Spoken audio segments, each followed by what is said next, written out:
research and education have inspired students and researchers across the country. We are deeply grateful for his presence and participation, which add immense value to our collective scientific endeavor. I look forward to fruitful discussion, new ideas in advancing art science in West Bengal. Thank you.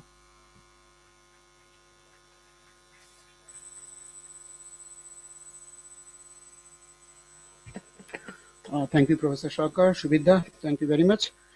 Uh, Now we'll start the main session, that is the talk by Professor Anindya Sarkar. I echo the same feeling as that of Professor Shubhi Sarkar, that we are really delighted to have Professor Anindya Sarkar today with us to present his talk. Uh, he doesn't need much introduction. Most of us know about him for his outstanding research activities, but it is normally customary to introduce the speaker, so I'll do that. Um, Professor Anindya Sarkar, former head, Department of Geology and Geophysics, IIT Kharagpur, who is currently heading the National Stable Isotope Facility at IIT Kharagpur, earned his master's degree in geology from the then Presidency College, Calcutta University, and his PhD from the Physical Research Laboratory, Department of Space, Ahmedabad. He served as faculty member at IIT ISM Dhanbad before joining IIT Kharagpur in the year 2002. Professor Sarkar initiated teaching and research programs on stable isotope geochemistry in the field of past and present climate change.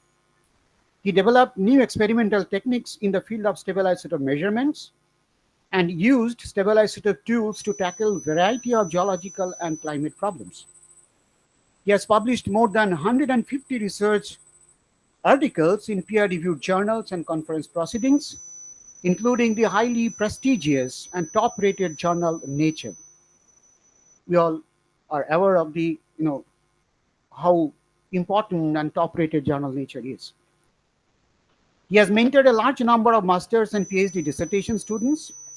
He established country's first DST IIT National Stable Isotope Facility to provide quality isotope data to students and researchers from universities and institutes across the country, and to create trained manpower in stable isotope research. This was a fantastic initiative because many of us depend on stable isotope data for our research, and we largely depend on the laboratories outside the country. Professor Sarkar was the recipient of INSA Young Scientist Medal and the coveted National Geoscience Award, which is given by the Ministry of Mines, Government of India. He was a visiting fellow at Cambridge University, JSPS fellow at Tokyo University, and visiting professors at UCL, Purdue University, Swedish National History Museum, Copenhagen, and University and Academia Sinica at Taipei.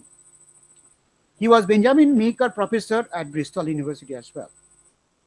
He served as a member of the Indo-US Organizing Committee on Frontiers of Science, member of numerous committees in INSA, that is Indian National Science Academy, Ministry of Earth Sciences, Department of Science and Technology, and member of research advisory councils of many institutes.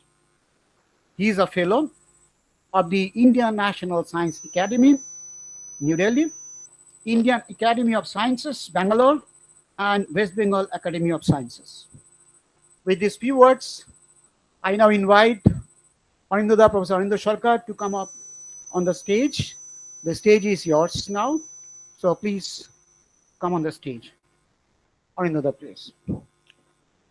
And those who are trying to connect us through the YouTube channel, there was some initial hitch with the YouTube channel, but I think it is live now. And if you want, those who are present here, if you want to intimate your classmates or friends to connect through the YouTube link for live presentation, please do that. And once again, the students who are standing there, if you want, you can sit on the floor. We are all geologists, so there shouldn't be any problem. So feel free to do that. Thank you. Anindya, please. Thank you, Deepak. At the outset, I must thank West Bengal Academy of Science and Technology for inviting me for this prestigious talk. And I also thank Professor Sarkar uh, for contacting me and extend this invitation. Before I start my talk, because it is the lecture which is after uh, Professor Sarbani Patranabis Dev's endowment, Sarbani actually was like my younger sister. Uh, I don't need to elaborate what kind of work she has done. Deepak has already uh, said some of her what you call contributions. I would just like to share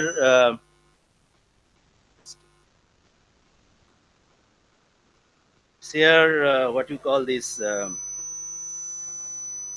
what Professor G. Sommugam from Arlington, Texas, who is a very celebrated sedimentologist, wrote as an obituary after Sarbani's day. And what Professor Sommugam writes is that Sarbani was an accomplished sedimentologist, stratigrapher, sandstone petrologist, volcanic geologist, geochronologist, tectonic specialist, basin analyst, and a global geologist. So I think it summarizes the kind of contributions Sarbani had made. It's very unfortunate that we lost her so early when we expected that she will contribute much more and many, many more years. But probably there was something else was designed somewhere. But this, apart from the academics, Sarbani was very close to me and my family because my home was at Baranagar, very close to Indian Statistical Institute, and Sarbani used to stay just across the road, and my parents used to visit them. Sarbani used to come to my place, and when my daughter was born, I think she was the first person to give a visit. And when I got this news that she's no more, I think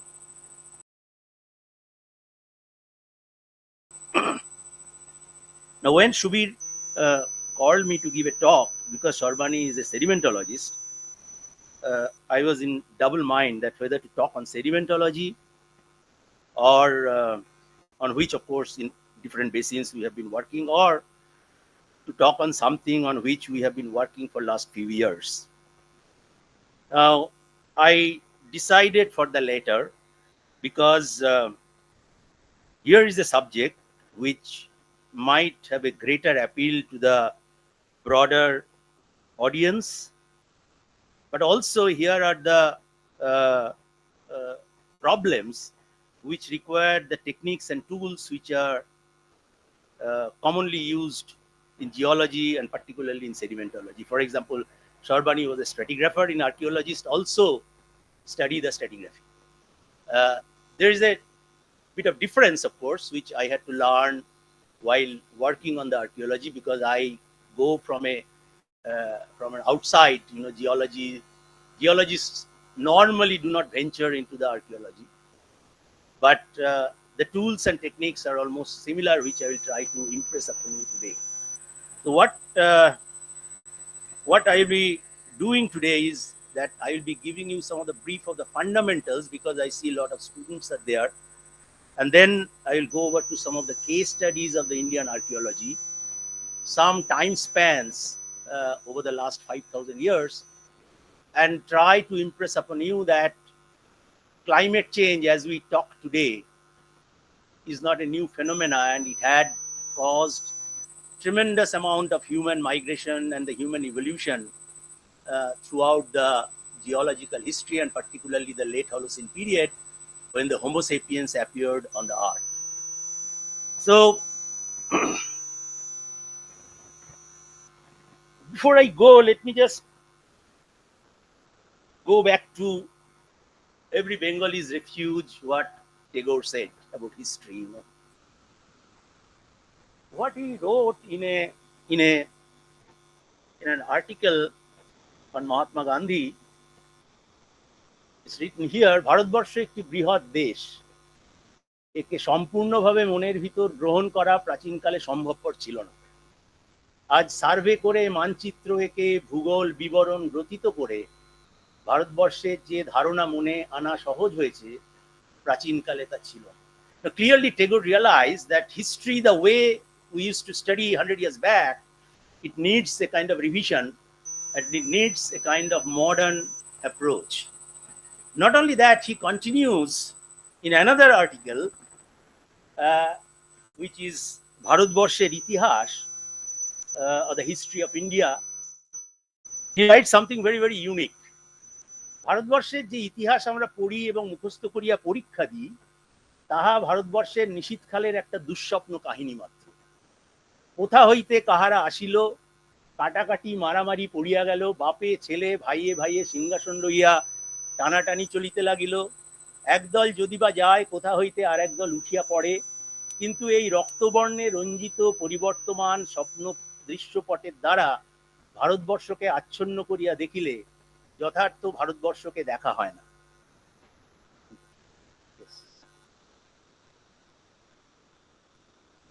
I don't mind.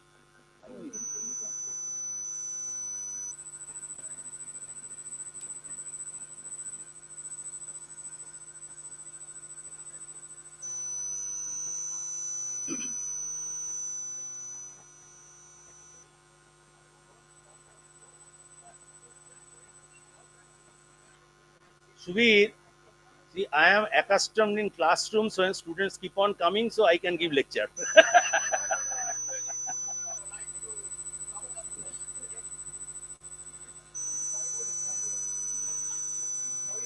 No, it's okay.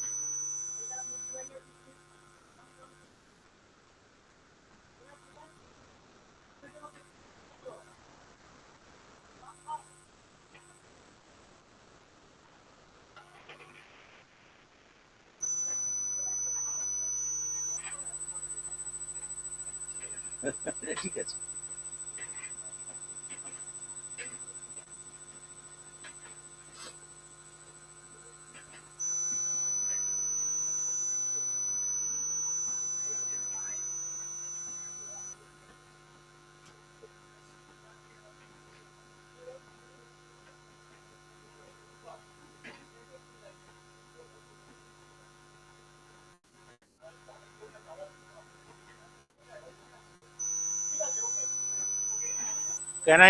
Can I continue?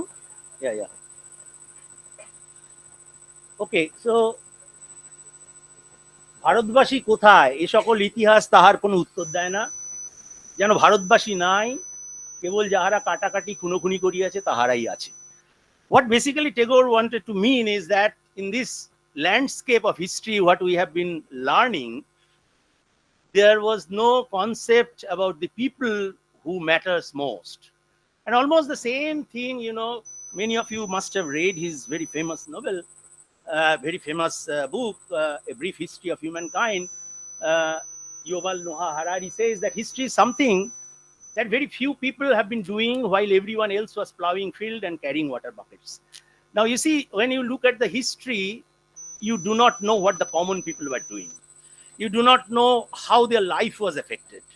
And that was realized by none other than Tagore so long ago.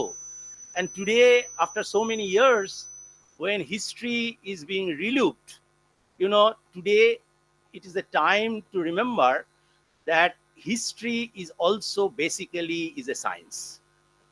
And it requires the scientific methodologies, it requires the scientific rationale, it requires the same amount of rigor without which history cannot be studied properly. Now, if you look at the time scales when the mankind appeared on the earth, archaeologists have classified different time period by these kind of nomenclatures.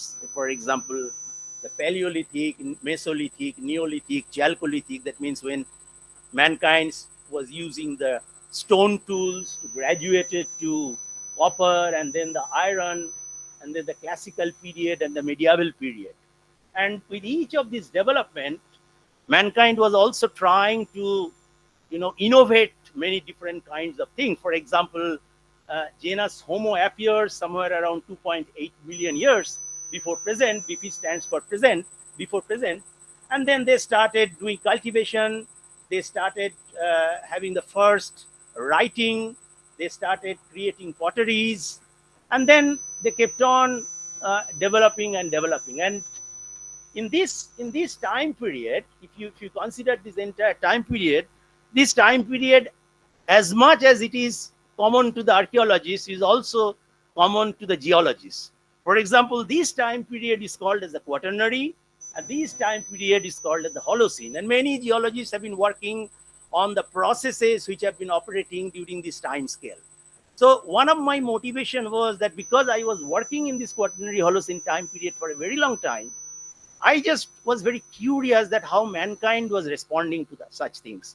And in India, interestingly, history has been treated kind of by a kind of general qualitative manner rather than quantitative ways or the scientific means.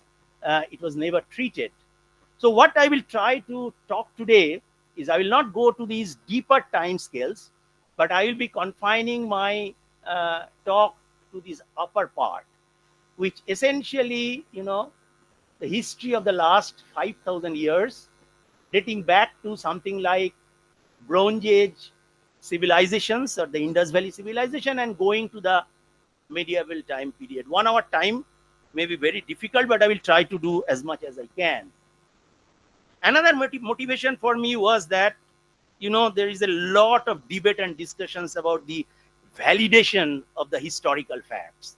And many of these things actually happens because the boundary between mythology and science is blurred.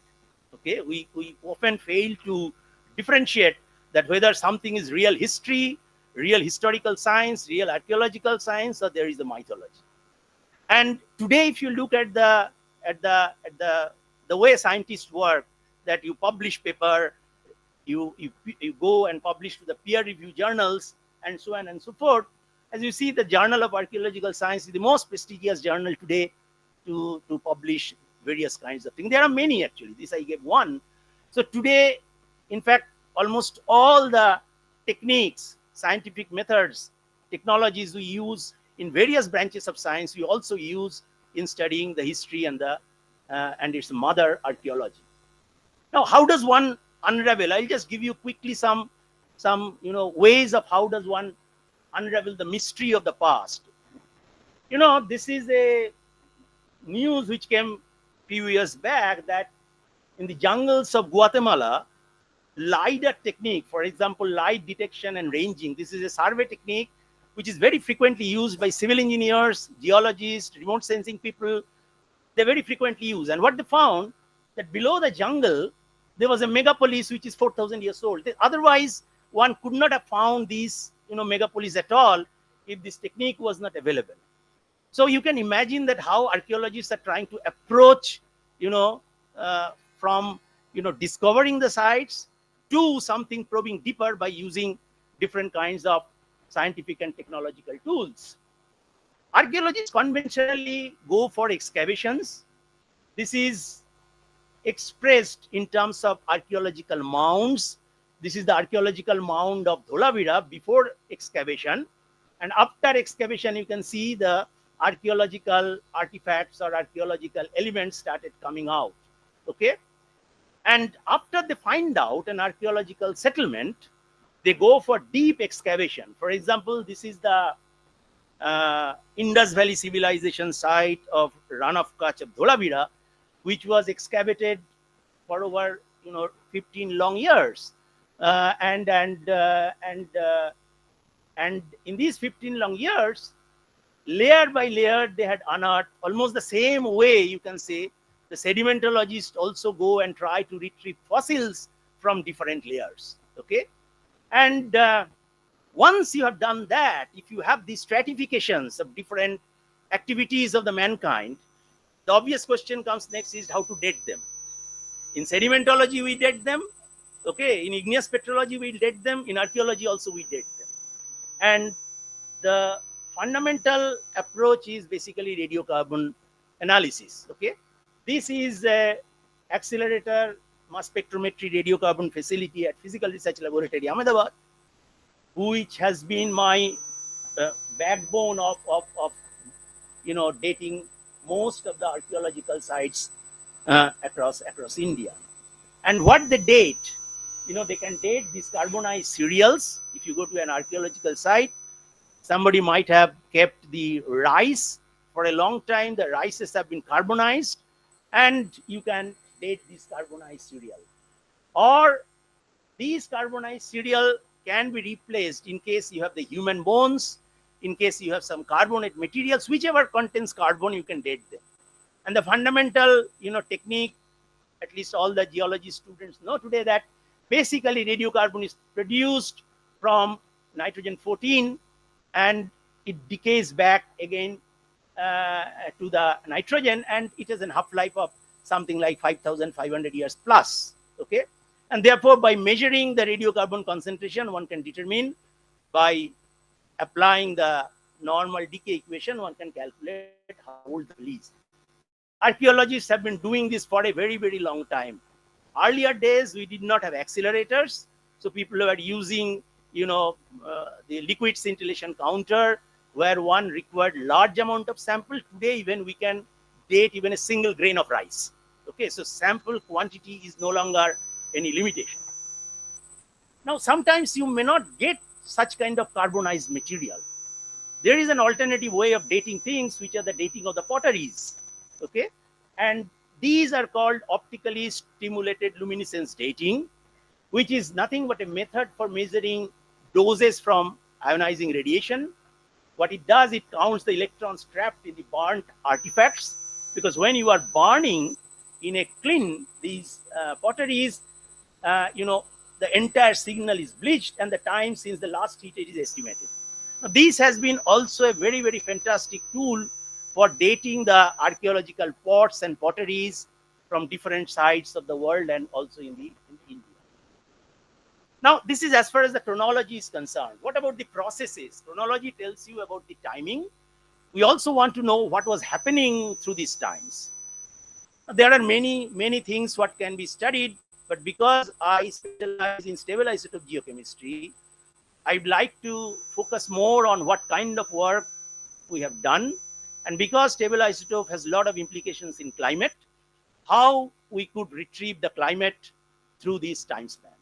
Now, if you look at the stable isotope per se, when I say stable isotopes, they are basically stable isotope of the lighter masses, actually, oxygen, hydrogen, nitrogen, carbon, sulfur, and so on and so forth.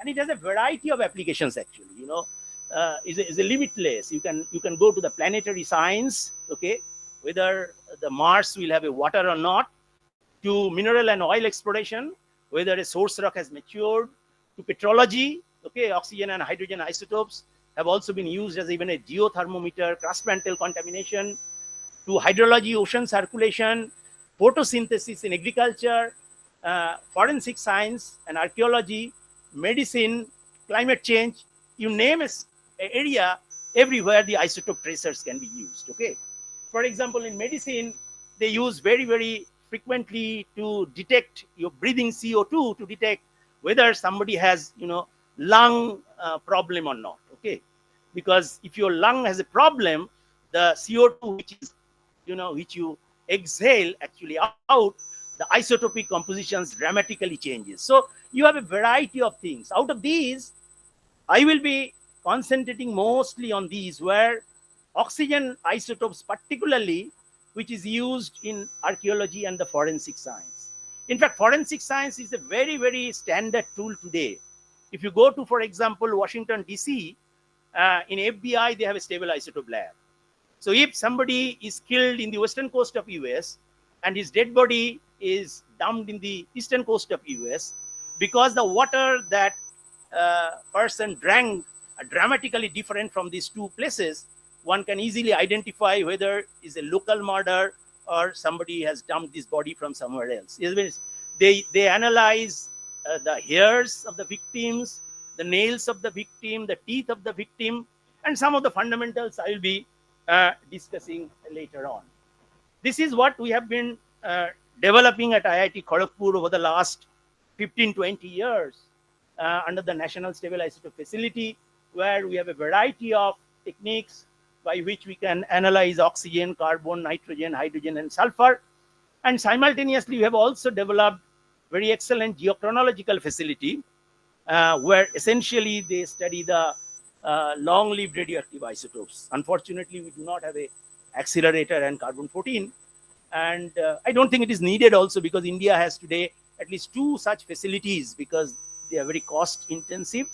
And I think most of the data can be generated from there. Okay, so what kind of samples are studied?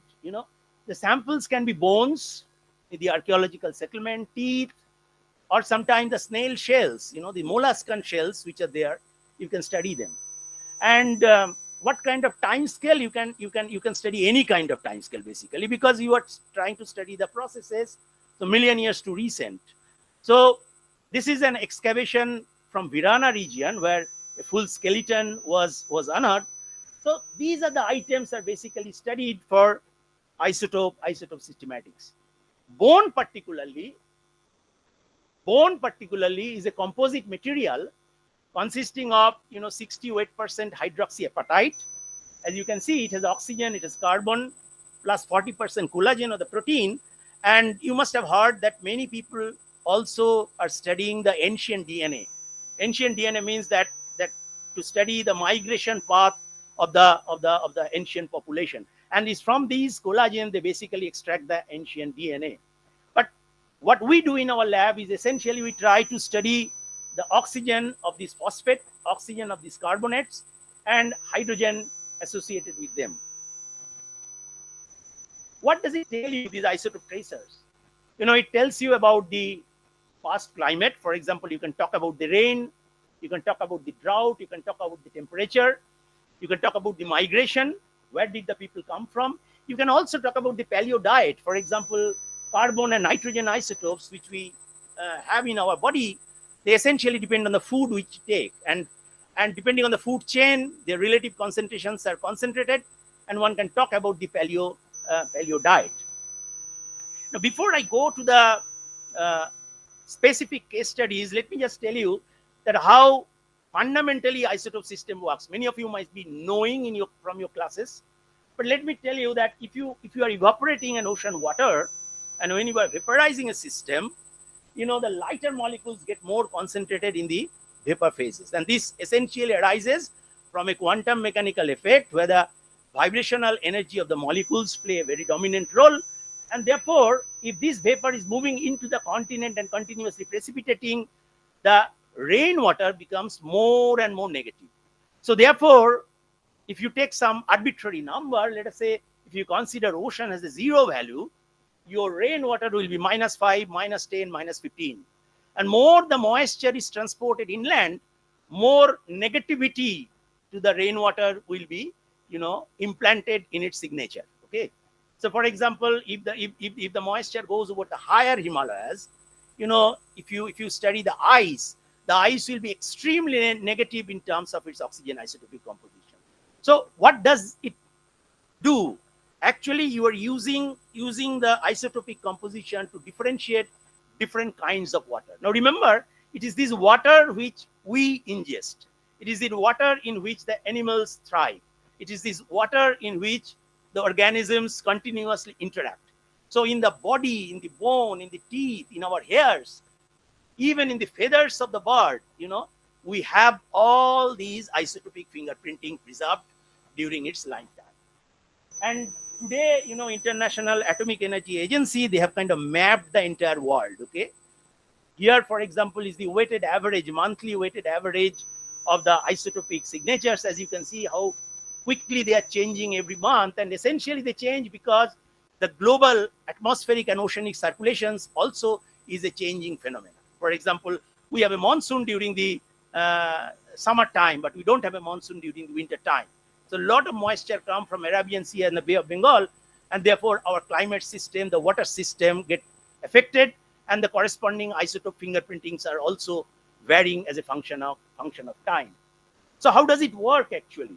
If you have a mammal bone, tooth, or even a mollusk shell, delta 18, if you analyze, because they drink the ambient water, so, and because the ambient water is dependent essentially on the local rainfall, so by studying the mammalian bone, tooth, and the shell, we can talk about the local rainfall. So if somebody analyzes my bone, the data will tell me the average integrated isotopic composition of the water which I have ingested over my lifetime. But then remember that my lifetime, if it is 100 years or 50 years or 60 years, might have also been influenced by a lot of migration. Okay, lot of migration. For example, I might have stayed, for example, 10 years in the US, 10 years in the Rajasthan, 10 years in the Eastern India. Different parts of the bone will be recording these different kind of things. So there are like in geology we do, there is a bulk rock analysis and there is a mineral analysis. So in the bulk rock analysis, you will get a gross chemistry, but in mineral analysis, it will tell you some specific processes. So from the bulk data, what we try to do, we try to go to a much higher resolution data. Okay, how do I do that? Higher resolution data in the sense that these are live shells of the snails, okay, which grow in the water. And, as they grow along with the time, if the water in which these snails are living, each of their growth band, they will be basically preserving these isotopic signature. So if you have a monsoonal water, which is highly negative, during that year or during those months, the growth band will be recording that. If you are in winter time or a pre-monsoon time where a lot of aridity is there, it will imprint highly positive values of oxygen isotopic composition. And as I said, that basically it is an isotope exchange reaction, just like the normal geochemical reactions. But the fractionation or the partitioning of the isotope between the phases essentially depends on two parameters. One is temperature, and another is the composition of the water or the composition of the fluid. It's the same kind of phenomena which you use in igneous petrology, metamorphic petrology, same thing. Okay, if you want to determine the isotopic composition of the water, you need to know the temperature or vice versa. Now, this is, for example, a modern shell which we collected in one of the lakes in Gujarat and then studied at a very high resolution. You can see clearly the seasonality. Okay, that means that you see this shell is probably even less than a year it lived. Okay, during the monsoon time, the values are substantially negative. Non-monsoon dry months, the values are substantially positive. Okay. Now, I am not going into the detail. There are a lot of, criticality, whether they grow in thermodynamic equilibrium or not. So therefore, we choose only those elements which grow in thermodynamic equilibrium. But what I mean to say essentially, by studying these kind of microanalysis, you can study the cyclicity of season. Okay. Now, how do you do this microanalysis? You can drill it by a dental drill. But remember that in biology, these growth layers sometimes are even finer than what is here. Okay. For example, here is a 1 millimeter, and you can see each of these bands are very, very thin, a fraction of a millimeter. Okay. Or even sometimes 200-300 micron. So there you cannot use a dental drill because dental drill has a limitation. You cannot physically sample. So therefore needed a specific technique where one can go to that kind of micro analysis, which that you do in electron microprobe or an ion probe. Okay, where you can hit with a beam. The beam will be analyzing something like 25 to 50 micron, ablate it, get the CO2, measure the CO2 and the corresponding oxygen isotopic composition. Now, this is a very, very new technique, and we developed at our lab a technique by CO2 laser. Okay, not many labs do that actually.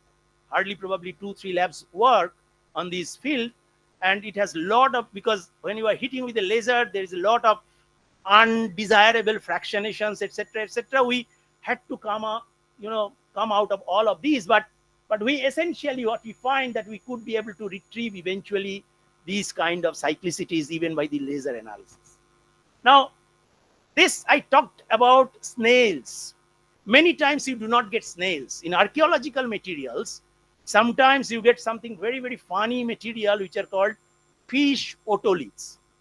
You know, those at least who are Bengali, if you eat a fish, particularly fish head, sometime some bony part will stick in your mouth. Okay, what are those? Those are nothing but the ear bones of fish. Especially if you eat fish like vetki and all, you will get those fish otoliths.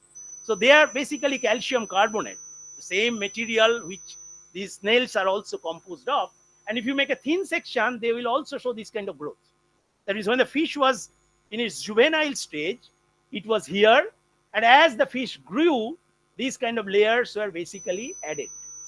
And again, we went to the live fish, we collected the otoliths, we measured the in situ temperature, we measured the in situ water isotopic composition, and then therefore we developed a technique and published in Rapid Communication in Mass Spectrometry, where you basically essentially publish in all the experimental protocols. And there we showed that really many of these fishes probably preserve this kind of seasonality or the seasonal cycles. So you have a kind of very elaborate technology available where you can study the climate from a coarser interval to a very finer interval, or in other words, from a low frequency climatic signal to a very high frequency climatic signals one can analyze. Given this background, I will not waste my time on these fundamentals anymore. I will quickly take you to some of the case studies. The first case study I will take up is Indus Valley civilization. These are all Bronze Age civilizations. They started somewhere around 5,500 years back, and they collapsed somewhere around 4,000 years back. Okay, we are very enamored about Indus Valley civilization. There is nothing to be enamored. We had contemporary civilization at the Yangtze River in China, Mesopotamian civilization, Egyptian civilizations, all were contemporary.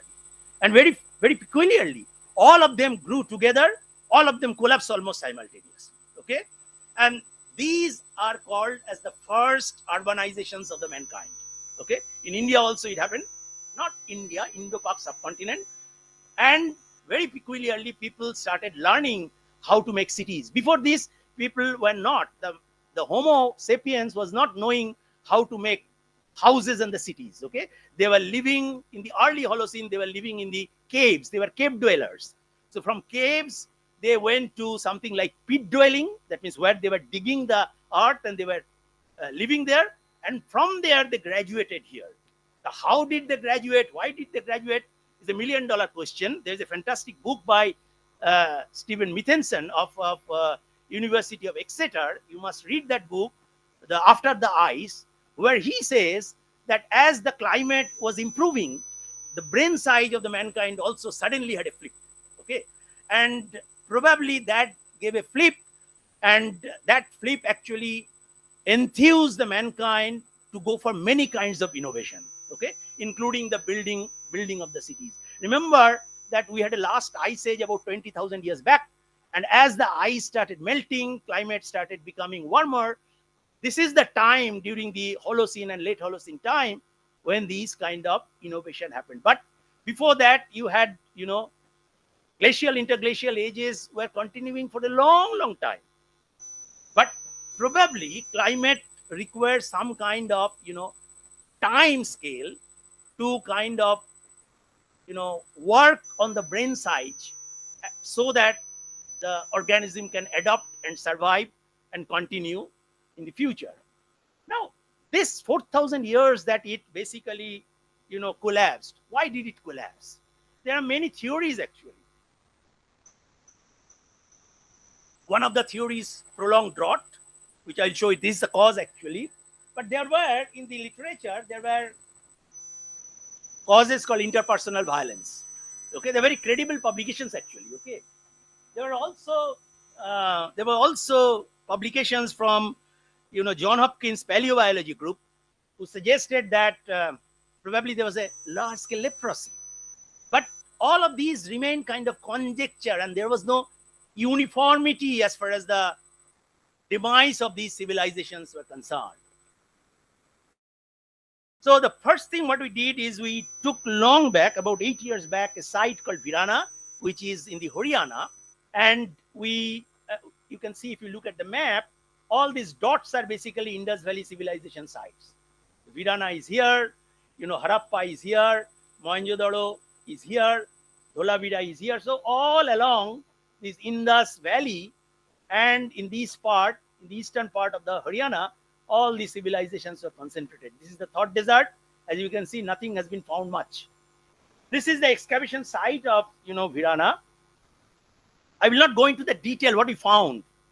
We found that somewhere around early part of the civilization, monsoon was very, very strong, and that is the time when probably the civilization started. But very peculiarly, as the time progressed, monsoon became progressively weaker. Now, what one would expect that if the climate is not good, the people will not be able to adapt to that. But very surprisingly, these Indus Valley civilizations, they continued, early Harappan, early mature Harappan, they continue. So one of the question was that how did they continue? Why did they continue? What was the driving forces? One thing we could notice that not only us, but also many famous, paleobotanists like Dorian Fuller of UCL, that when the monsoon was good, they were producing large grain cereals like wheat, barley, or even rice when water was plenty available. So they are basically, they require a lot of water. But the moment water became, scarce, they switched over to small grain cereals like millet, which is dominantly grown today in the arid regions of Rajasthan, Gujarat, and all those regions. This had happened in the past, and this is a very, very well-established fact today that they changed and shifted the crop pattern. But that is one aspect. Another aspect, very peculiarly we noted, is some of these oldest layers of this Virana are at least 2000 to 2500 years older than what you find in Mohenjo-daro or Harappa. So one thing was becoming clear, that the development of these settlements were time diachronous. Okay, that they were not, it's not that one switch is on, and everywhere settlements were there. And we know it. Those who study the paleontology, they know that the appearance of any particular organism need not always be time synchronous. Okay, there is always some kind of time diachronicity. Okay, and to understand that why and how did they survive for such long time, we wanted an area where an excellent excavation was there, because you require continuous stratification. Okay, I don't, in stratigraphy, what you call is a hiatus. I don't want any hiatus. I want a continuous stratigraphy. So we wanted to go to a place called Dholavira, where we have been working for last, 6-7 years, and this is the map of the Kutch Saurashtra region. All of these are basically small or big Indus Valley settlement, and this is what is the Dholavira is. All surrounded by white desert, what they call the Run of Kutch. These are the rainfall iso heights. As you go from east to west, the rainfall continuously decreases. If you go to the Ahmedabad, the annual rainfall is 500 millimeters. By the time you reach, for example, Bhuj, the rainfall is 300 millimeters. You go further, the rainfall even less than 100 millimeters. So therefore, you enter in a desert. Okay, and you can see the landscape is an absolutely inhospitable landscape. Okay, today very, very sparse population. People do not live there, and in this, on one of these islands, these Indus Valley civilization built their magnificent city. Okay, let us try to go. This is what is called the fortification wall of Dholavira. Okay, I will take you through series of slides to impress upon you that how fantastic this civilization was. If you look from the top, you know, this entire city can be classified into few sub-segments. This is the castle, central part of the city. This is the middle town. This is the lower town, where probably hierarchically lower category people were staying, in the sense that some were basically, you know, bead makers, some were pottery makers. So they were staying in this kind of thing. You can also see the reservoirs, okay? They made reservoirs here and there. And then there are two rivers. One is River Manhar, and this side you have a River Mansar, which are completely dry today. Presumably, when they built this city, these rivers were far more active than it is today. You can see only during the, you know, what they call these flash flood. Sometimes this river get water, otherwise the rivers are completely dry. This is the east-facing entry gate to the castle with the pillar element. This is the gate through which they used to enter. Arterial road on either side. You have beautiful, you know, houses, you know, 2-bedroom, 3-bedroom apartments they were making. You have fantastic water management system, starting from dugwell to water tank to even step wells, and they had extensive drainage system, and even they had manholes. Okay, 5,000 years back they had manholes. Okay, and they had fantastic reservoirs. Almost you have seen the Mohenjo-daro, great bath of Mohenjo-daro is almost like that. Okay, and you can see the steps in which they were probably collecting the water. They have found out enormous amount of pots and potsherds.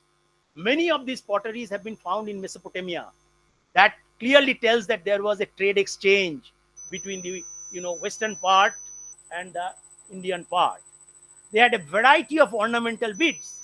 For example, carnelian beads, amazonite, mudstone, lapis lazuli, a variety of things they were using actually, and different kinds of seals, even very precise weight systems they had. Very, very precise weight systems. Okay. As far as the metals are concerned, they were using copper crucibles, fish hooks, spearheads, lead, even gold and silver. Very peculiarly, you will notice, not iron, because they were smelting only those metals which are easily can be, you know, melted at lower temperature. So the technology of iron did not come till that time. Okay, and when some people have studied the lead isotopes of these, you know, copper silver materials, that clearly tells you the sources. Actually, the same way you study the economic geology, the what Deepak does, the origin of metal. So they find out that they were brought from far-off mines of Gujarat, Haryana, Rajasthan, or even Oman, because Oman has ophiolites, and many of these ophiolites has associated metals, and they are being transported, God knows by what means. Mankind's oldest signboard. Okay, this was essential in gypsum. Nobody has been able to decipher it yet. And of course, the burial mounds. Numerous burial mounds were there. After their death, they were being buried. Okay. Now, question is that such a fantastic, you know, architecture, such a fantastic water management system, metalworks, the potteries, the stoneworks. How did they build such magnificent city in this remote desert? So that was the question we wanted to ask from the beginning, and we involved multiple institutions, because it was not the job of one institution. Just to work here is very difficult. Okay, so what we did, this is basically the, you can say, stratigraphy of Dholavira. Okay, we started dating layer by layer. In brief, it started around 5,500 years in Dholavira. We could not go below. There are cultural levels below that. If we date them, they will be at least another 1,000 to 1,500 years older, almost similar to Virana, okay, which they call it pre-Harappan culture. This city they start building around 5,500 years, rapidly expands. And this expansion goes on somewhere around 4,300 years or so. At 4,300 years, the city stops expanding. How the archaeologists know the city starts expanding? They know from the maintenance of the settlements. Okay, they were not being maintained. The potteries were degraded. They are not such finer potteries. So they have a lot of tools to know that whether you have an active, vibrant, architecture and society or not. So they say that this was the cessation of the expansion, and by about 4,200 years, the entire city collapses. Entire city collapses by 4,200 years. Remember that throughout this section, we have a hell lot of radiocarbon dates. Okay, some settlement comes after, but those people were not Harappans. They were some very primitive people, very rural kind of people. Okay, so this is the kind we wanted to study, that why they suddenly collapsed around 4,000 years or so. Again, we went back to what we call to take refuge to our isotope tracers. In the entire stratigraphy of the Dholavira, you get this kind of shells. These shells, these settlers were using as food. Today, many places in villages, they use the mussels or the snails as food, right? In European countries, mussel is a very common food. So Dholavirans used to do this. And look at these, they had cut it. They had cut it by a copper tool, and they used to take out the flesh, and then they used to throw it. So these are preserved at multiple levels of Dholavira. So what we did, we dated them and we retrieved the seasonality. Okay, and what we find the seasonality is fantastically preserved in each of these, and probably the landscape was something like this. It's almost like this what you find in many parts of the Southeast Asia, where these kind of snails are collected for daily food. So what did we observe? We observed few very interesting things. One is that the isotope data indicated presence of a strong monsoon in the early part of the Harappans, which is no new thing because we found in Virana, everybody has found everywhere. Strong riverine system in the run of Kutch with extensive mangroves near the sea river confluence. Mangrove waters were brackish, mix of the sea and the river waters. And very, very funnily, we found that many of these river waters, when you do the mass balance calculations and all, they are significant component of glacial meltwater. Now you imagine that you are in the run of Kutch. How do you get a glacial input in run of Kutch? We just did not know. But what we observed, probably the early part, this is what an artist has actually drawn this picture. This was a kind of landscape, fantastic paddy fields, proliferating markets, and so on and so forth. And that is what it is. 4,200 years, what we find, that probably the river system entirely collapsed. Okay, and then came a mega drought. Okay, monsoon became weak. Extreme aridity sets in around 4,300 years, and it continued till 4,000 years. There was a resource crunch. Water reservoirs were abundant, and these major drought continued for nearly 200 to 300 years. Today, many other studies, not only from India but also from many of the archaeological sites of Mesopotamia and Egyptian sites, they tell that these droughts were multi-decadal droughts. Okay, so basically they call it a double drought hypothesis. So imagine that you had a fantastic agriculture, good monsoon, and then you have a fantastic riverine system, and then suddenly there is a drought strikes, and that continues for over a few decades. I think every civilization will be struck by that kind of catastrophic phenomenon. Even today, if we have 1 year, 2 year drought, it creates, furor in country. So that was one aspect what we found. But the most intriguing thing was that what kind of river system was this? As I said, that we found out evidence that there were glacial component. Okay, and obviously, some archaeologists immediately jumped that is it that ancient river Saraswati. Now, Saraswati or no Saraswati, geology does not write the name of the river. But what geology tells, isotope tells, that whether there are monsoon-fed rivers or glacial-fed rivers, okay, that one can clearly tell based on the isotope tracers. If you look at the satellite imageries by the ISRO scientists, you see these are the Thought Desert dunes. You see there are paleo channels which have been identified. There are paleo channels which have been identified. They actually gave them River Saraswati. I have sometimes very strong arguments with them that how do you know? Only thing you can tell that they are paleo channels.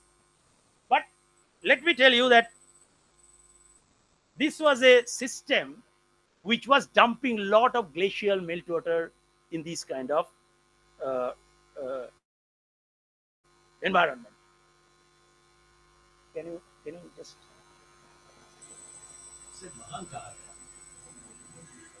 If you look at the Rig Veda, there are mentions of Saraswati about 60 times. जिस नदी के किनारे लड़ा गया महाभारत का युद्ध, आज उस नदी का नामो निशान नहीं है। बस दिखते हैं तो सिर्फ उसके स्केलेटन्स।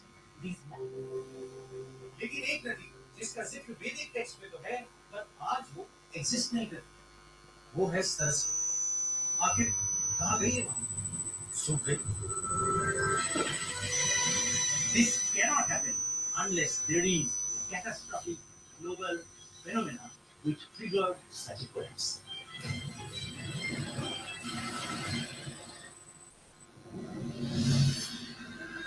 एक नदी। Now, if you look at, if you are interested, this is in Prime Video. You can see the full episode there, Discovery Channel. Now, if you look at the Maurice Fontaine's work in 1881, who had written a book, Histoire Universelle Inde Vedic. Basically, he was an Indologist from France, and he gave for the first time some kind of river maps. Now, as you can see here, that you have this Saraswati. Very interestingly, he connects it with River Ghaggar. Okay, and there are the Bitasta, there are other rivers, and so on and so forth. If you look at the Central Arid Zone Research Institute and the ISRO work, they had identified multiple paleo channels which are basically originating in the Himalayas and eventually debouching into the Run of Kutch. Okay. In fact, today, if you go to the Indus River, the River Indus dominantly get its water from the glacial meltwater because the monsoon does not reach there. Monsoon water does not reach there. And even in the downstream, almost near the delta, the glacial meltwater component is as high as 40%. Okay, so Indus is essentially a glacial meltwater fed river. And if you have any distributaries which are coming out from the river and debouching into the Run of Kutch, there is no wonder that river will be carrying the glacial meltwaters and things like that. So what basically I think had happened is you had this riverine system during the early part of the Harappan time, which you may call Saraswati estuary or whatever estuary.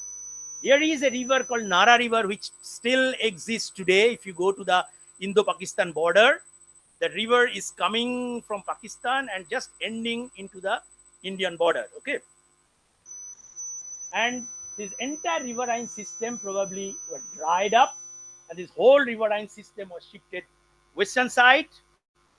Why we say with such kind of conviction? If you look at the 1746 British surveyor map during the Mughal period, you see this is the river Indus. Okay, this is the river Indus. Look at the channel which is running parallel to it and the connections between these rivers, and this is what your Dholavira is.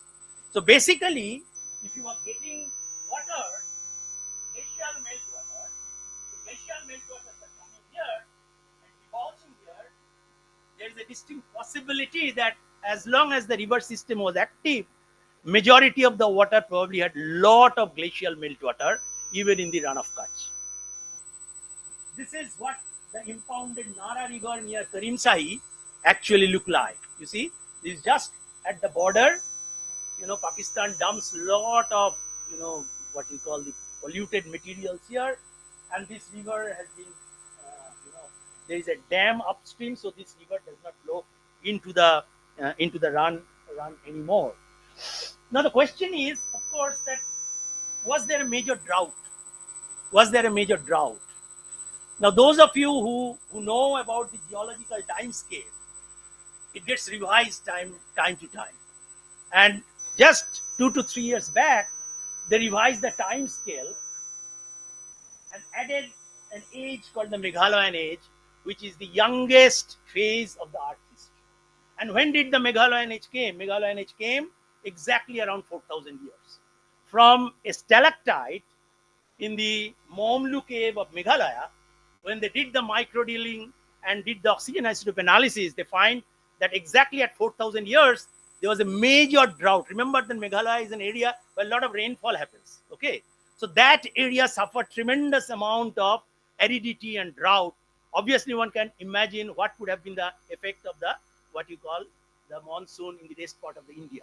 Now, like every geological age determination, the IUGS, the International Union of, they basically do the voting and all.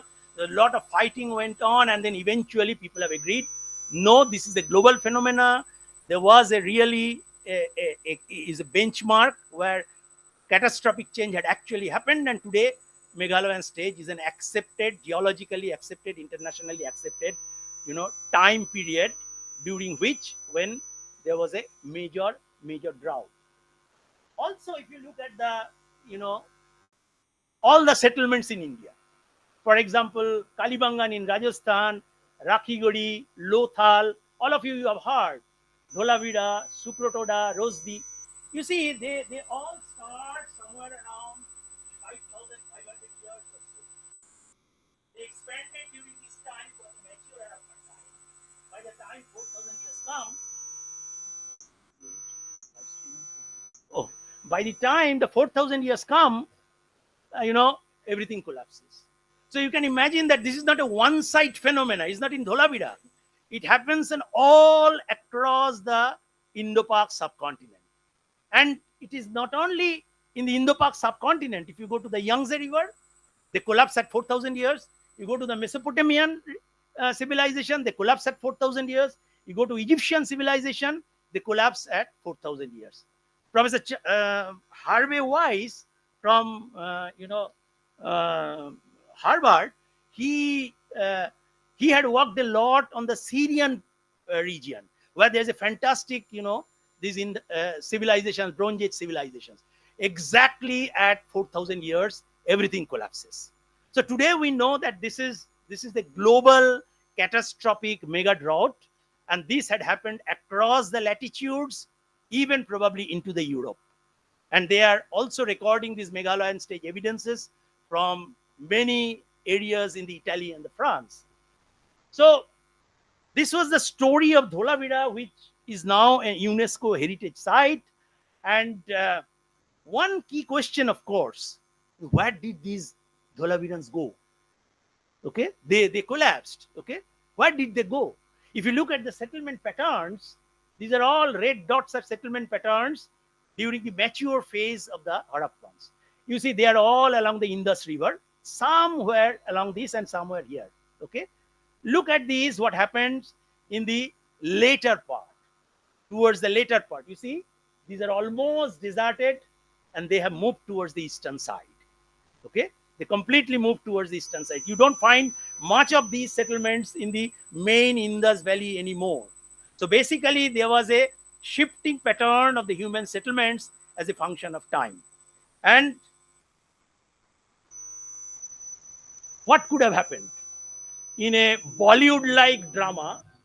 If you see the river, the movie Mohenjo-daro, they start migrating.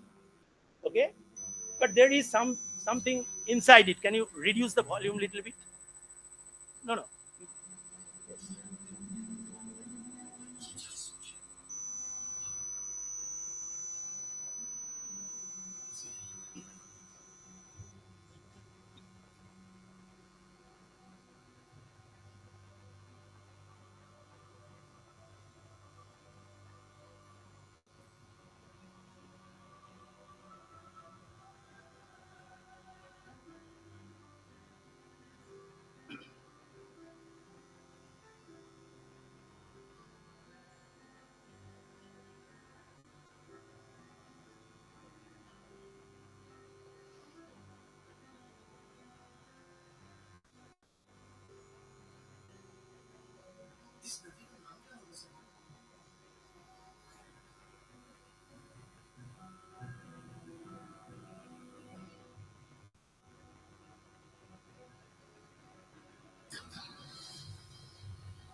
actually, actually, the advisor or of this movie was Professor Mark Kenoyer of Wisconsin Madison, who is a very famous Indus Valley civilization, specialist, and they have dramatized. Of course, they have to do it. The fact is that there was an enormous amount of migration from the western domain of the Indus Valley civilization towards the eastern domain. Now, this was our second part of study, that why did they migrate? While doing this study, what we found in the periphery of the Thought Desert, in the periphery or in sometimes in the inside of the Run of Kutch, there are settlements which have not been found. And these settlements, when we dated, they comes out to be something like 3,000, 3,500 years. Okay? What we think must have happened that this was a period, 4,000 years, and onwards, there was a period when large-scale migrations were going on. You can say that they were kind of analog of our present-day climate refugees. Okay? When the major cities collapsed, they were trying to settle down in the rural region, as Mark Kenoyer says, that it was a de-urbanization phase of the Harappan settlements. And then from there, the second urbanization of India occurs. Around 3,000 years, the Iron Age starts. Okay? And if you look at the Iron Age sites, these are by Akinori, he has made these Iron Age sites. These Iron Age sites vary in ages from 3,500 years onwards. Okay? So, if you look at the first urbanization, that is Indus Valley civilization, our second urbanization starts around 2,800, 2,700, 2,600 years, when 16 Mahajanapadas of India sprang up in the northern part of India. Actually, it's not only northern part of India, it starts from the eastern part of India right up to Gandhar in the western part, many of which have a lot of mythological mentions. But these Mahajanapadas, were the relics, or are the relics of our second phase of, what you call migrations. Now, obviously, you must understand that by that time, they had the technology of the Indus people, but they started learning how to smelt the iron. Okay. And therefore, we went to another place where we have a record of last 3,000 years, is Vadnagar. Okay. This is incidentally the village of our Prime Minister Narendra Modi, but it is not because of that we went there. It is because the Archaeological Survey of India initiated the deepest excavation there. Deepest in the sense that about 20 to 25 meter vertical excavation was there. And that gave us an enormous, possibility of studying what could have happened over the last 3,000 years. This is what is the modern city of Vadnagar looks like. This is what is the excavation still going on there. And in this region, we have also found out India's oldest Buddhist monastery. You can see this is the Buddhist monastery. And this monastery dates back to something like 2,400 years. See, if you consider Buddha's age, so you can imagine that if you come to the eastern India, you have Lalitgiri, which is the oldest Buddhist settlement in the eastern part, is 2,200 years. So you can imagine how Buddhism spread all across the country. And, we not only stopped there, we started drilling also. Because after some time, you saw the lake, and this excavation site is beside the lake. So after some time, you can no longer excavate. Water seeps in, groundwater seeps in. So therefore, we could not know what was the cultural material below that 20 meter or 25 meter. So we had to drill. And this we drilled again in the premises of a school. Apparently, our Prime Minister studied in the school. But that was again not the reason. The reason is the drilling machine could be taken only in this area where there is some space. There is a huge drilling rig, and the drilling rig cannot be set up in other places, because most of these ancient towns, they are highly congested. You cannot. They have a violence, even like ancient Varanasi. So you cannot take the drilling machine there.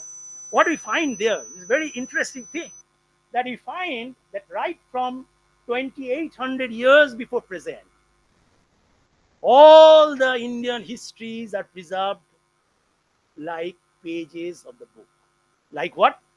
Like you have this Mahajanapada time, late Vedic or whatever you call, Indo-Greek rule, Shaka rule, Maitreka rule, Rashtrakur Pratihar rule, Chalukya rule, Sultanate Mughal rule, and then the Gaikwad and British. Remember that this entire section, these are some of the artifacts which are there. We also unearthed, along with the Archaeological Survey of India, a full matka full of silver coins. Okay, this is in the National Museum in Delhi now today kept. Okay, and remember that this entire thing is dated by something like more than 50 to 60 radiocarbon dates. No other site in medieval India has been dated so well. Similar kind of excavation was done in a place called Rajghat near Varanasi, but no dates are available. This was done in somewhere around 70s, but then nothing was done. So it gave us a very solid chronological constraint. And then what we found, that each of these rise and fall of these kingdoms were also controlled by the monsoon. Whenever there was a strong monsoon, there was a fantastic agriculture. Whenever there was a drought, there was a societal collapse. Okay. And for example, I'll just tell you, Solanki period is the most prosperous period in Gujarat. Most prosperous. Look at 1300 CE Persian traveler Jamiutil Tariq Rashidi, what he writes on Gujarat. The ground full of tulips, even in the winter season. The vineyards in this country bring forth blue grapes twice a year, and the strength of the soil is so great that the cotton plants spread their branches like willows. Now, agriculture must have been good. This is a very poetic description, but agriculture must have been very, very good. And this is also the time when magnificent temples of Somnath, Rudramala, Modhera Sun Temple, all were built exactly in the, during this time period. This is the Modhera Sun Temple and the stepwell. And, whenever there was a drought came, because remember that in each of these levels, we could decipher the seasonality. Okay. When there was a no monsoon, the seasonality is stunted. When there is a high monsoon, seasonality is amplified. So what we find? You find seasonality and alternating droughts. For example, when the aridity and drought came or the struck, there was a, decline in the material culture. There was a societal decadence like in the Maitreka period or post-Gupta period. So much so, you can also find in the writings of the Huensang. What Huensang writes that almost all the major towns in Gujarat were collapsed. And this is, today we know that this collapse was basically because this tremendous amount of aridity and the drought which was there. Mughal period, for example. There are multiple, droughts have been recorded in Mughal period in chronicles. But what we found from our isotope tracers, that they were exactly wherever the chronicles, and because the chronicles, dates are very precise, because somebody has written. And exactly at those times, you have this kind of, large-scale droughts. It's also the time when these people started learning water conservation means. Okay, they did not forget probably what Indus Valley people were doing. They made very, very intricate stepwell, okay, for conserving the water. And something also very interesting happened. During this long 3,000 years, there were 7 human migrations, which you all read in the history. Okay, if you have read the school history, you know that the Huns had invaded us, Mongols had invaded us. Okay, then you have the Alexander, and after Alexander, the Greco-Bactrian, and then you have the Ghajanis, then you have the Ghoris, and then you have the Khilji attack. So if you plot climate versus these invasions or human migration, whatever you call, you find that almost all these invasions came from an area which we call as arid Central Asia. Arid Central Asia is all these places where you have Kazakhstan, and there's this period Mongolia, and all these regions have very, very little rainfall, compared to India. And these are the routes through which invasion took place. Majority of them took place, of course, through Khyber Pass. Okay, and very, very interestingly, all this migration happens when the monsoon was very strong. When the drought was there, none of these invasions happened. Okay. Now, one immediate, linking could be that it's possible that because India was, agrarian country, very prosperous country, it was possible because this part becomes absolutely inhospitable. Okay. Already the rainfall there is less than 50-100 millimeters. Not much rainfall happens. But if even that much is not available, people have to migrate somewhere. And what best could be if they can enter into the India.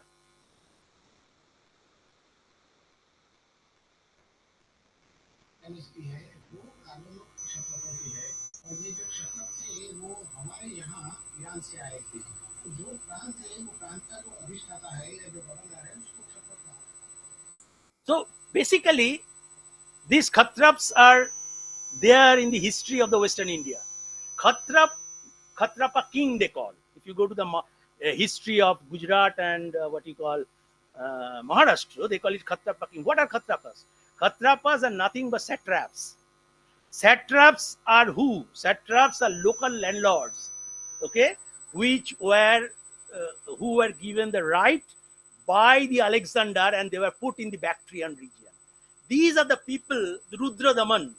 They are Khatrapa kings, but they had a Greco-Bactrian antecedent. Okay, so as you can see that they had come, but when we're trying to do this, we just wanted to know that okay, if they were coming during this time, how the climate might have changed in both arid Central Asia and Indian part. This is the rainfall pattern. You see, when India has a lot of rainfall during June, July, August, September, and October, they have a very little rainfall. It's a vice versa. Why? The reason is very, very simple. The reason is here. Reason is that this is the northern limit of the Indian monsoon, and Indian monsoon does not go there. Majority of the rainfall here are essentially by the westerlies. Westerlies even come today, okay? In the Himalayan region, westerlies bring a lot of moisture actually. So if the Indian monsoon is stronger and if it is entering into the northern part, these westerlies become weaker and vice versa. So we wanted to do this by a little bit of climate modeling, okay?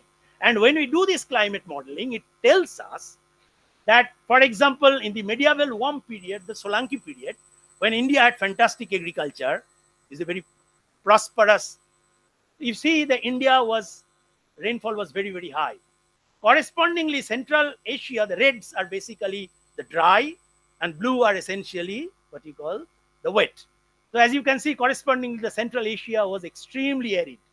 If you come to the Little Ice Age, okay, which is basically Sultanate Mughal period, India is extremely dry and Central Asia is extremely wet. And if we do this for every kind of periods, you see these this anti-correlation between the climatic system of the arid Central Asia and the climatic system of the Indian monsoon system. So now there is a very interesting observations and some data and modeling to suggest that there has been large scale human migration triggered by the climate. And today, if you look at the genetics, the ancient DNA, for example, this is the work by Professor Narasimhan from CCMB. They find a large number of migration routes. What he writes actually, we reveal a parallel series of events leading to the spread of steppe ancestry to South Asia, thereby documenting movements of people that were likely conduits for the spread of the Indo-European language. You see, it goes even the 1000 BCE. 1000 BCE means what? Is the advent of the Iron Age. Okay, this 3000 years is the advent of the Iron Age, and that is the time when the Mahajanapadas were built. So you have a variety of migrations through the ages in India, which has actually given rise to what we call genetically as ancestral North India and ancestral South Indians, genetically speaking. So again, coming back to Tagore, this we do by a lot of science.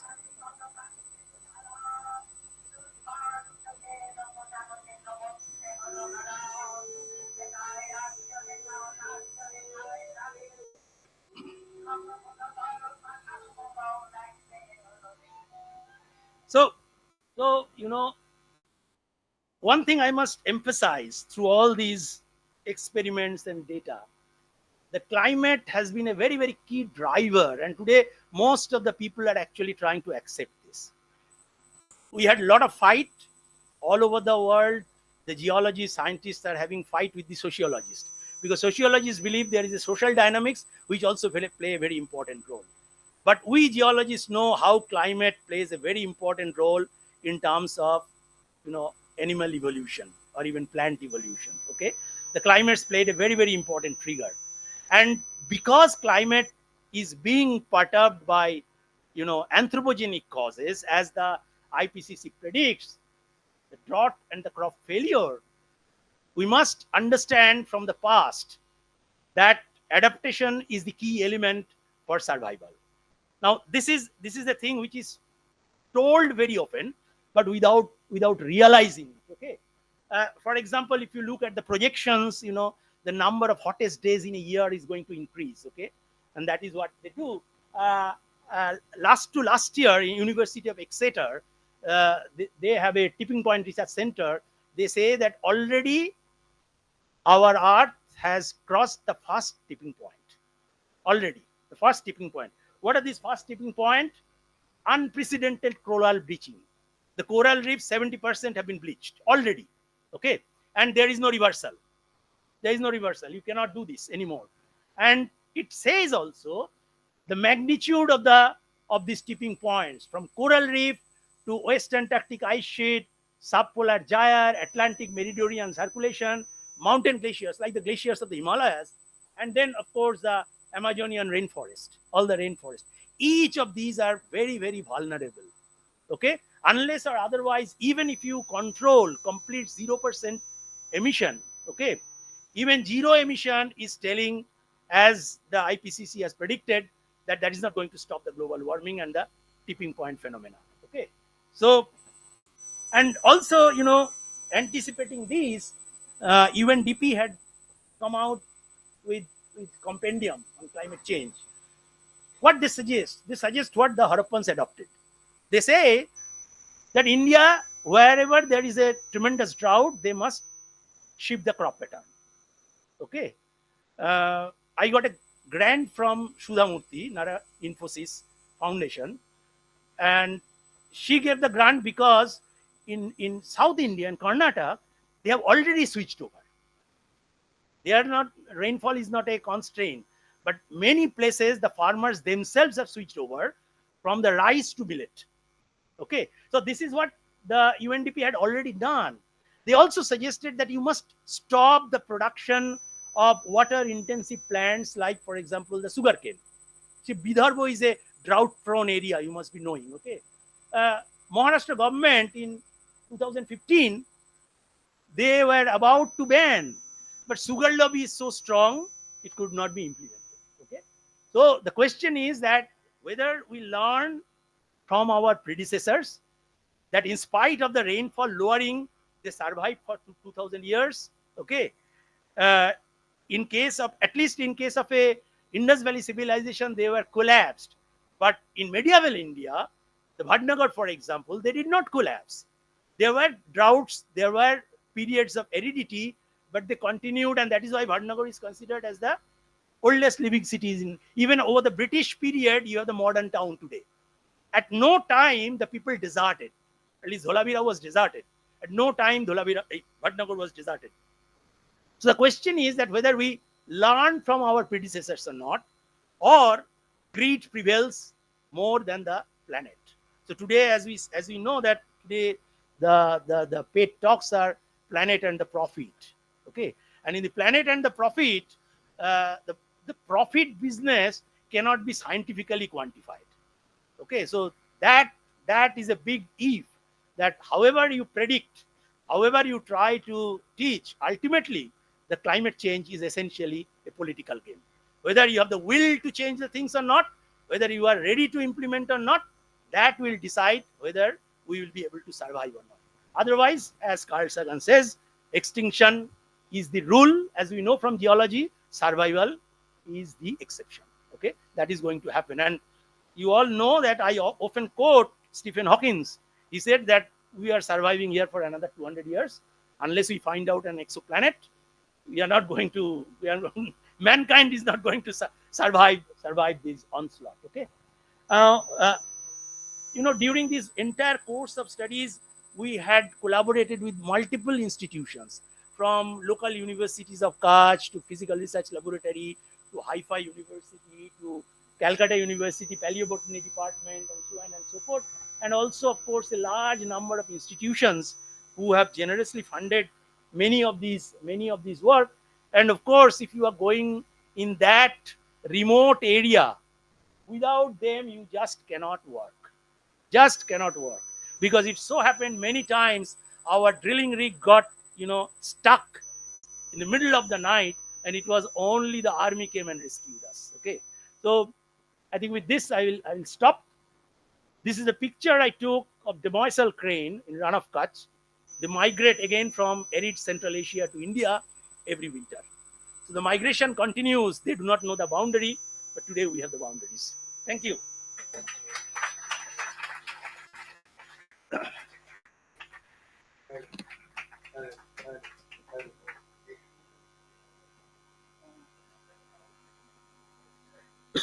Thank you, Sarkar, for such an interesting and exciting talk. I think talking about the kind of time travel to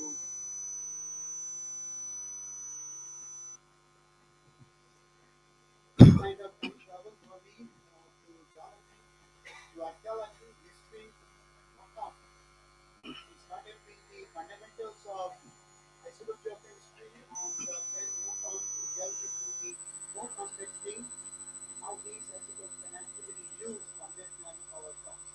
So thank you, Anindya, for this presentation of this topic for interacting and questions. I hope there will be many questions from the students. Yes. Please ask a little bit louder, because this is being live telecasted, so that should the other side should be able to listen to you. You come closer, please.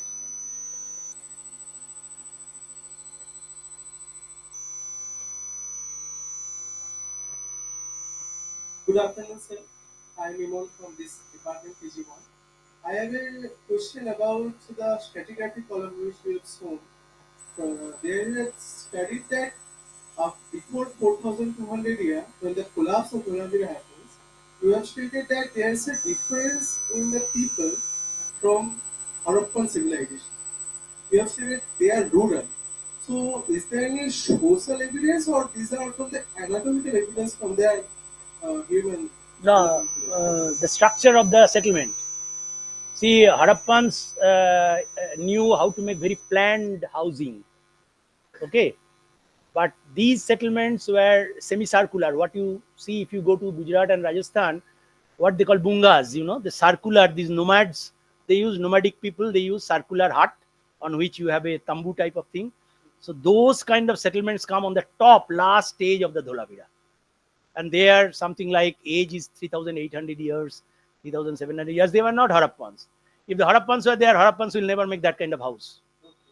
Because Harappan towns have remarkable similarity. You go to Harappa, Mohenjo-daro, you go to Dholavira, you go to Rakhiguri, everywhere the housing patterns, the drainage system are so remarkably similar. Why similar? Nobody knows. That who used to give the direction to make such uniformity of everything, that nobody knows. But that is how they are basically, identified. Actually, I have read somewhere that these kind of migrations actually can be indicated by some mixing in cultures, and that can be identified there by their anatomical significances. That's why Anatomy, as far as Dholavira is concerned, the burial mounds have not been excavated.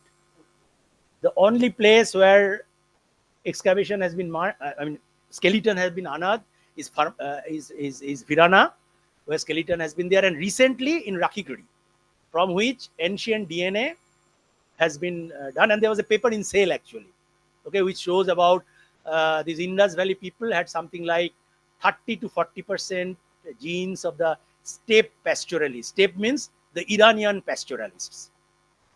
Okay, So that is what it is. But Dholavira, there is no because you must remember that skeletons get decomposed, and collagen and this they also get decomposed, especially for thousands of years if you keep them. What we call a diagenetic alteration. Okay, in sedimentology we call. So most of the organic matter get destroyed. And that's why It's very difficult. settlement is a very preferable candidate. You see, you have multiple evidence. Na? It's not only say potteries, for example. They completely forgot what were the potteries they were making there. The Harappan potteries were far more evolved. I showed some of the pictures. They knew how to use fantastic paints and so on and so forth. They were not there. Thank you, sir. Thank you, sir.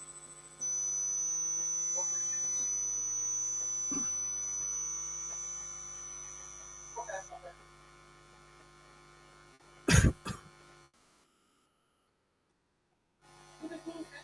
I am from this department. I want to ask one thing that as the weather as the weather was changing, those people were migrated from Not weather, climate. climate was changing, and in forest Mohajan of Father that is both in map also, those people did they cross, that means did they migrated to the South India? Because as we know, there was one Mahajan which is Asma, that is situated in South India also. So if they migrated or did that If you look at the Mahajanapada map, yes, sir. Avanti is the southernmost part. Avanti is the southernmost part. Otherwise, majority of them you will see are around the Indo-Gangetic foothill, Yes, sir. starting from Ongo in the east to the Gandhar in the west. Okay, so I'm not aware about how south means how deep south. I don't know. I mean, because there are also rivers, Godavari, Kaveri, those rivers are also there. So my question is, did they migrate to South India also? No, the Mahajanapadas. See, let me tell you one thing. See, we know only the settlements. Archaeologists date them by potteries. But potteries are not absolute date. You have to have radiocarbon dates. You must have heard about the controversy of a place called Kiladi in South India. Okay, there was a huge controversy between government, ASI, these, that. And majority of these are, you see, Kiladi, if you see how many dates they have 5 dates. 5 dates are not, see, you cannot make a story on the basis of few numbers, you see. You have to have, Dholavira, we have 50 odd AMS dates. Otherwise, you cannot, you must have sufficient data. I think it's not well studied yet. Thank you, sir.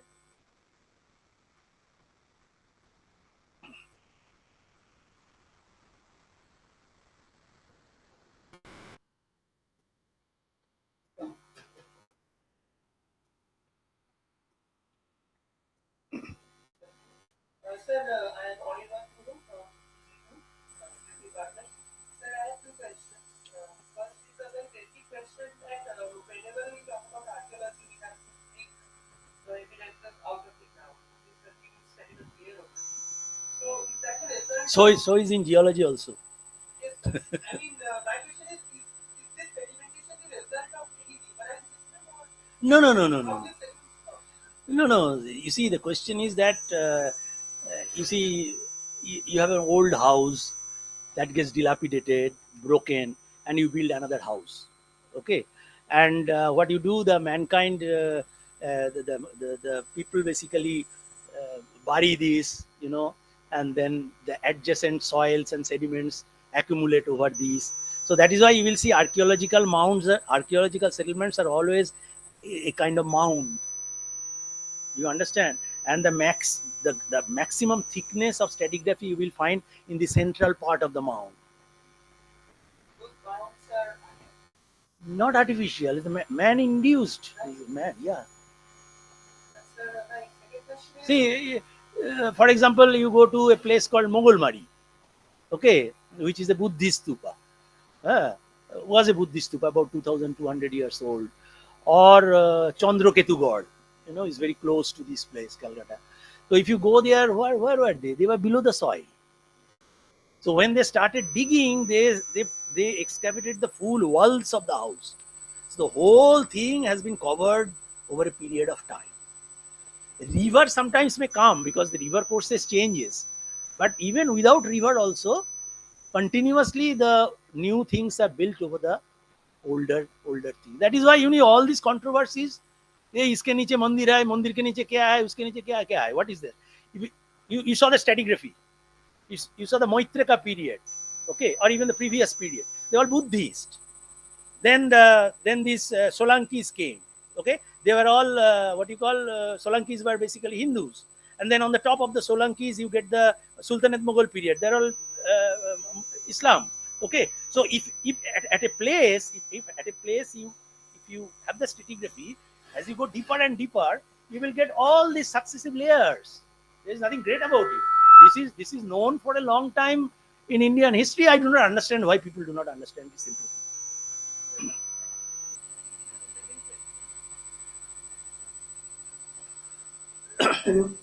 Is the course of Saraswati still debatable or it has been stopped? See, I cannot tell you Saraswati. Many times I say Saraswati like river, paleo channels, which has a connection, some kind of connection with the paleo Ghaggar. Okay, because Ghaggar is a river which originates in the Himalayas. You come to the fringe of the third desert, it dries up today. Okay, now if you had a very strong monsoon where intertropical convergence zone, which drives the monsoon, was moving much further northward, it is possible that it was getting a lot of monsoonal rain also along with the glacial rainwater. Okay, now these river courses we have traced in this region based on isotope. The physical research laboratory guys, they went to a place called Hanumangarh, and they have dated these what you call sands, river sands, and also they studied by optically stimulated luminescence dating. There is a big group in Udzol Oceanographic Institute, led by Professor Giosan. About 5 institute work. They published a paper in Nature or PNAS. I think PNAS they published. So the name of the paper is Fluvial Landscape of Harappan Civilization. So they started dating from Pakistan right up to India. And all of them show that this river was active up to 4,000 years. This is more or less known. But exactly what channel was bringing in the Dholavira, we do not know. There is a project going on in Oxford University with whom we are working now. We are trying to apply resistivity survey as well as some amount of satellite imageries to trace, because everything is below the modern run of Kutch. So even if you have a paleo channel, it is below. Nothing is above. Okay. So exact channel in the Dholavira, we have not yet been able to find.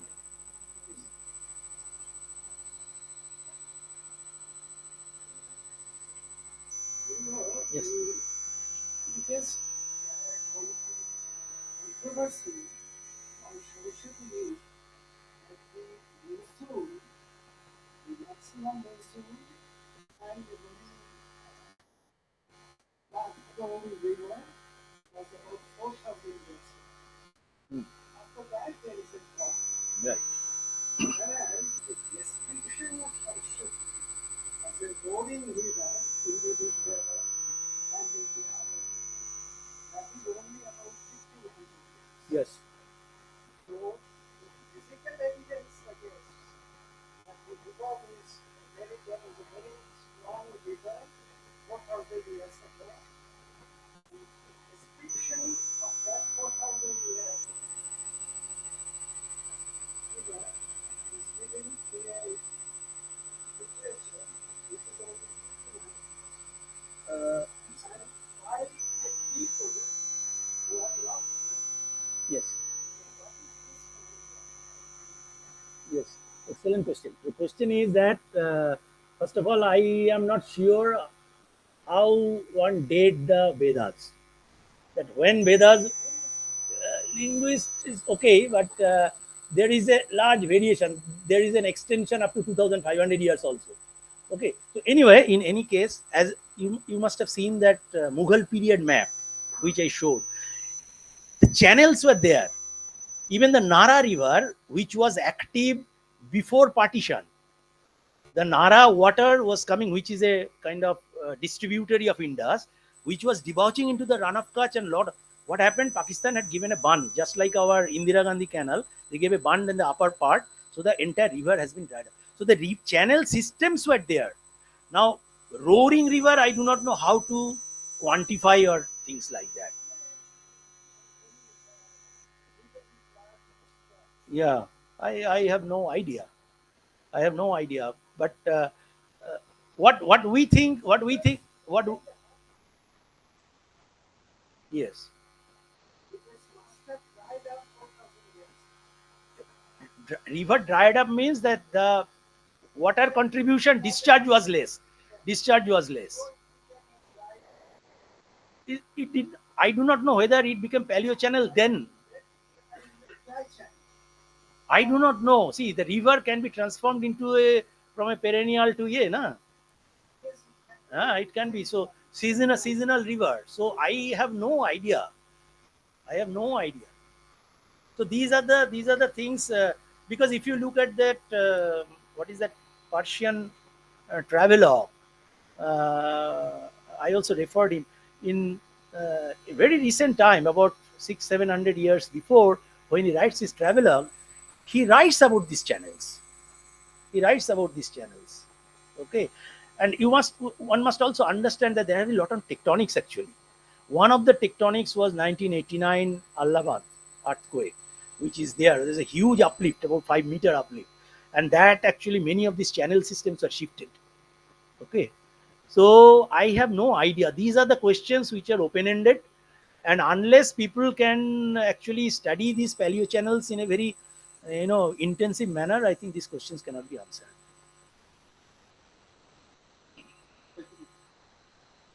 Maybe another question. Yes. They try to show all the four civilizations together, and then you made a comment that it is known now that collapse together. Yes.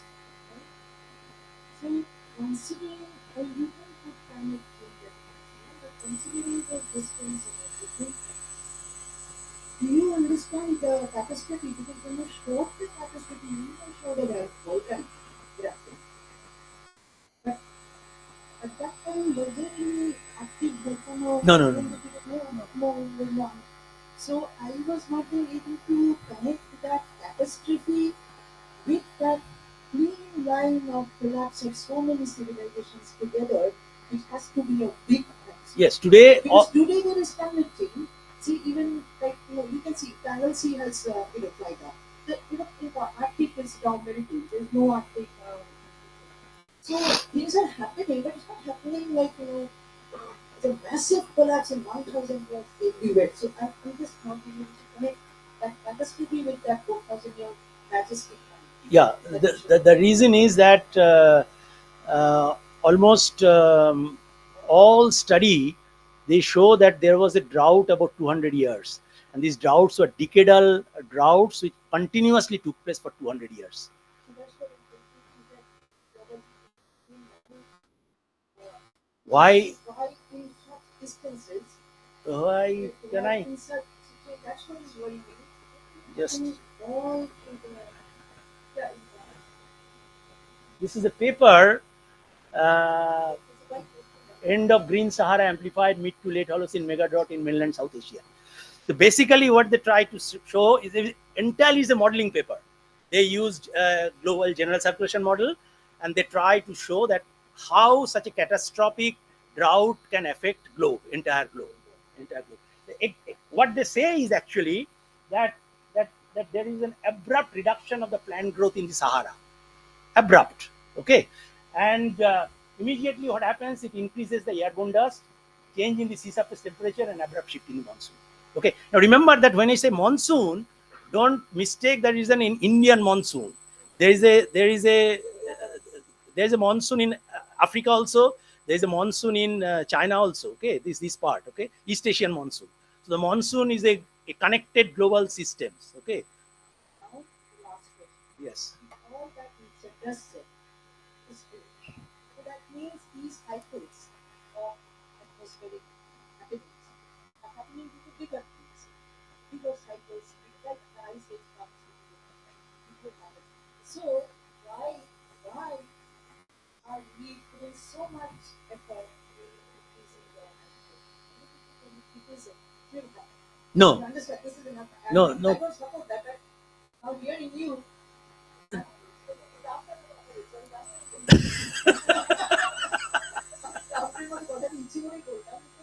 now that you're saying that, 4,000 years ago, these lightwaves are automatically happening. They will happen.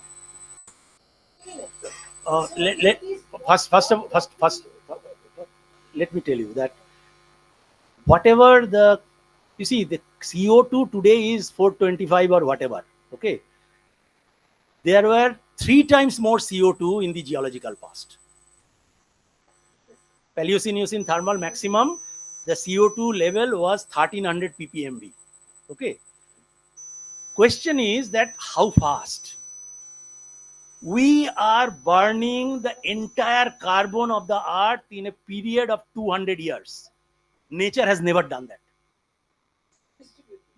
Is maximum resolution of the PETM says that it happened over a period of 1000 years. So N2O, I have no idea.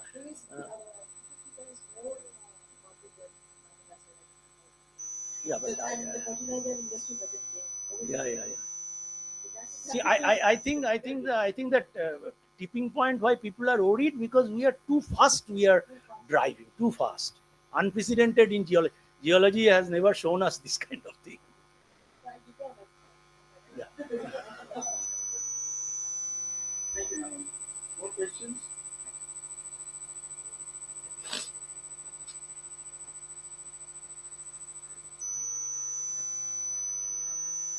Oh, you got it. Was the question Gupta? No, it's not a question. It's whenever I read this thing, from sites or beyond the scientific data to the measurement, the triumph comes to mind. And if I follow the road of maybe digging, going plasticity, this must be of a revolution. Yes. All of a sudden, this thing stops up. It cannot happen anymore. It cannot happen in civilization. Are we missing some thoughts? I do not know. Stephen Mithans says that there was a dramatic change in cognitive behavior. Yeah, but what I read that Adam Gray, famous historian who is now working in Chicago in Department of History, he thinks that the first ship came from Mehrgarh of Balochistan, from there to this place. So this eastward migration started long back. And of course, there are contestants and all these things. But I find a point that what you have shown is excellent way to demonstrate how the migration of human population happened. So if I just backtrack, it goes to the Balochistan. Mehergarh actually was the earliest kind of agriculture they recorded. Yes. Yeah. So that's what people think that Yes. probably that is the precursor. Yes. So if one could date those things, They are all dated. not really. I mean, they see No, most archaeological reasoning. No. Mehergarh has. See, Harappa, Mohenjo-daro, Americans have chewed like anything. Okay, there's nothing they have left. I know, but at the same time, I must tell you one thing. You must be knowing it better than me. First time when I read this thing, I tried to take the history little bit. Then I realized that this civilization will never know if the British would not start the railway digging along this Multan. Of course. Road. And accidentally they hit. Yeah. The interesting part is what I read that the British railway actually made use of these bricks. Yeah, initially they were precious bricks. bricks. Yes. The interesting part is at that time, the Archaeological Survey of India was very much there. The British didn't care that this could be a very precious thing. They thought that this is No, the you see, you can take it out. वो तो John Marshall actually, and you know there is a fantastic book. John Marshall took charge from 1902 to 1930. Yeah, But that happened before that. yeah. It was being plundered for a long time. Yeah. It was being plundered Yeah. for a long time. It's 1863-64. Huh? Yes. Yeah. Oh, thank you very much for Yeah. that. Excellent. Any more questions from anyone? Okay, if there is no question, then once again, thank you, Anindya. Thank you very much for your talk. Applause for Anindya, please. Anindya, you have to stay here for a couple of seconds. You have another formality.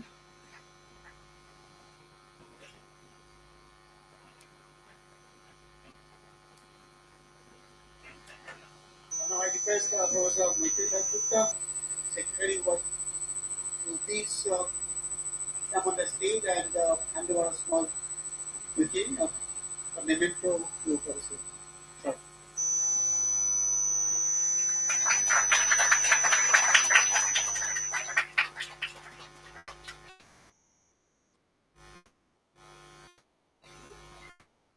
Thank you, Anindya. Last but not the least, I have to another formality, the vote of thanks. Just please bear with us for maybe a couple of minutes. So, I would first like to thank the West Bengal Academy of Science and Technology for giving us this opportunity to organize this program in our department, and specifically to Professor Moitti Dasgupta for being with us the entire program, joining us and staying with us till the end. I think we should also thank Professor Ranjan Ganguly of the Department of Computer Science, Jadavpur University. He and his team are actually managing the online YouTube streaming. I believe that the YouTube streaming will be available even after this program. So I would request all of you who are helping, please inform your friends, classmates you are aware of, so that they can see this program later on as well, so that they can also be benefited. And huge thanks to Professor Anindya Sarkar, who readily agreed to our request to come and deliver a talk. We know that he keeps himself very busy these days as well, even after retirement, but he agreed to join us here. Thank you, Anindya. I thank Professor Sushant Kumar Samanto, our head of the department, who also readily agreed to organize this program in our department. Now, he could not be present today, but thanks to him, a lot of thanks to the head of the department. Our staff Kaushik is here. He has been very instrumental in organizing this program. We have checked the online streaming before as well, so that there is no problem today, although there was some problem at the beginning. And also, Shomoli and Parivan, those who are, these two research scholars are actually was taking care of this online streaming from our side. And of course, not but the least, the audience. I can see a full house, and there are many students who are sitting on the floor as well. Probably they could not bear with that, they have to wear, maybe.